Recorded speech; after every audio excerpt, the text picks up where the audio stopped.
Como se ha visto, el método de evaluación intermedia es un método de evaluación rápida más profundo. Es un método que nos permite revisar el edificio desde el exterior, pero que ahora nos obliga a entrar al edificio para hacer algunas determinaciones de los sistemas resistentes a cargas gravitacionales y fuerzas laterales, medir el daño y medir algunos elementos estructurales, los elementos estructurales más importantes de la estructura. Por ende, los criterios para la clasificación de avisos en el método de evaluación intermedia están basados en los criterios de clasificación de avisos del método de evaluación rápida.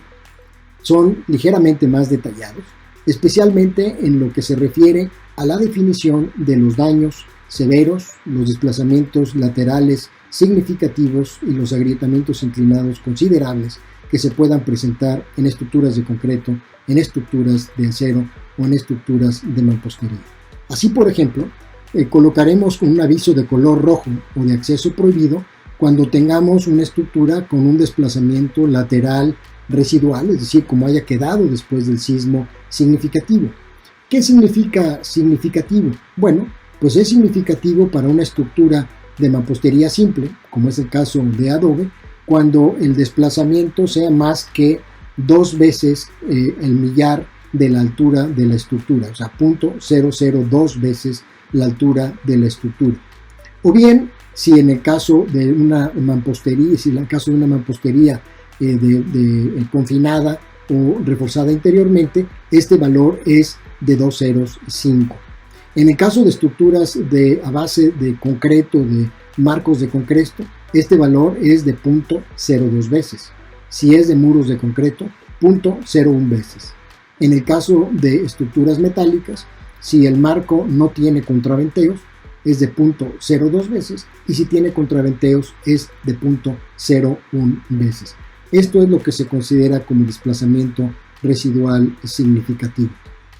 También clasificaremos con un aviso de color rojo cuando tengamos agrietamiento inclinado y penetración de este agrietamiento en los castillos de una estructura de mampostería confinada, o bien cuando tengamos agrietamiento inclinado, aplastamiento del concreto, pandeo del refuerzo longitudinal de un elemento, ya sea una viga o una columna, cuando tengamos desconchamiento y plastificación en los extremos de columnas, en los extremos superior e inferior de columnas en la base de los muros, o bien cuando sea evidente el pandeo, rotura de los contraventeos en estructuras metálicas.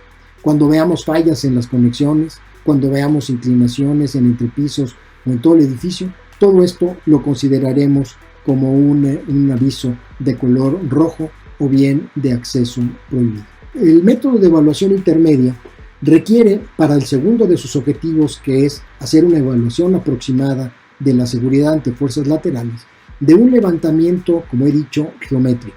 Implica, primero que nada, identificar la edad del edificio, es decir, la época en que fue construido el edificio. ¿Fue construido antes de 1985? ¿Fue construido entre el 86 y el 2004? ¿Fue construido después de 2004 hasta 2017? ¿O fue construido después de 2017? Son 4 eras que tenemos que contestar para tener idea de los niveles de diseño y de detallado que en su momento se utilizaron en estos edificios. Tenemos que contar el número de pisos o de losas sobre banqueta, empezando por el primero de nivel de banqueta hasta la azotea. Tenemos que medir la altura libre de entrepiso, es decir, la altura que queda entre el nivel de piso terminado y el lecho inferior de las vigas o de la losa, si es el caso de una losa plana. Debemos determinar la superficie construida por nivel, simplemente es multiplicar el ancho por la longitud del edificio, incluyendo en esto los balcones y los corredores. Debemos de dibujar en un croquis la localización en planta y geometría de los elementos estructurales, vigas, columnas y muros, si existen igualmente los muros diafragma. Mediremos las secciones de las columnas, vigas, muros, ya sean estos muros estructurales de carga o bien muros diafragma, de manera que podamos en este croquis poder localizar y anotar los tamaños máximos de grietas, las extensiones de las soldaduras fracturadas, si es el caso, y la extensión de desconchamientos de concreto y de mampostería. Finalmente, registraremos, si es que existen, hundimientos uniformes, diferenciales o cualquier tipo de desplome.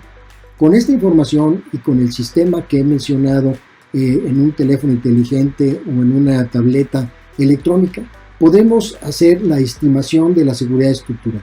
Esto implica un paso automatizado, primero de determinar cuál es el entrepiso que con mayor probabilidad puede sufrir daño. Segundo, para ese entrepiso, poder identificar cuáles son los modos de falla que pueden ocurrir y poder identificar cuál es el que podría ocurrir con mayor probabilidad. Y tercero, comparar la resistencia de la estructura contra la demanda dependiendo de la ubicación en donde se encuentra el edificio. La demanda se determina a partir de los espectros de diseño de la localidad o bien utilizando los de la norma mexicana 079 del INFE. Una vez que hemos calculado la relación entre capacidad, resistencia y demanda, podremos asignarle en función de la metodología un nivel de atención prioritaria a ese edificio. Así, si tenemos una relación de capacidad a demanda muy baja, le asignaremos un nivel de atención prioritaria más urgente. Esto está relacionado con la colocación de un aviso de color rojo. Mientras que si nuestra capacidad o demanda llega a ser cercano a 1 o incluso mayor que 1, es decir, quiere decir que la estructura es suficientemente resistente para poder resistir las fuerzas de diseño, el nivel de atención prioritaria será mucho menos urgente y se deberá asignar un aviso de color verde.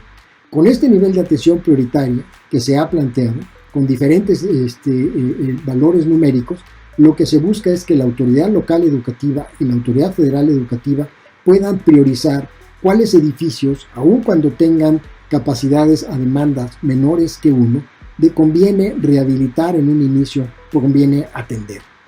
Como han visto, esta metodología de evaluación intermedia se aplica a edificios que tienen daño después de la ocurrencia de un sismo y que se les ha clasificado como amarillo y con rojo, pero también se puede utilizar incluso antes de la ocurrencia de un próximo temblor en edificios que en este momento no tienen daño, al parque que se pueden evaluar y poder entonces priorizar entre una población grande de edificios cuáles son los edificios que, habiéndoles calculado su capacidad contra demanda, convendría intervenir primero dentro de una misma escuela. Las escuelas en México tienen un promedio de 4 edificios. Sí, no todos los edificios fueron construidos en la misma época, no todos los edificios fueron construidos con los mismos materiales, e incluso aquellos que tienen los mismos materiales y fueron construidos en la misma época pudieron haber sufrido cambios a lo largo del tiempo por modificaciones en los sistemas estructurales. Es por esto que esta metodología de evaluación intermedia permite, revisando edificio por edificio dentro de una misma escuela, poder identificar cuáles de los edificios de esta escuela están en condiciones más desfavorables y requerirían de un estudio más profundo, de una evaluación profunda y que nos permita eventualmente rehabilitar, reforzar, rigidizarlos y que puedan entonces resistir favorablemente un futuro temblor.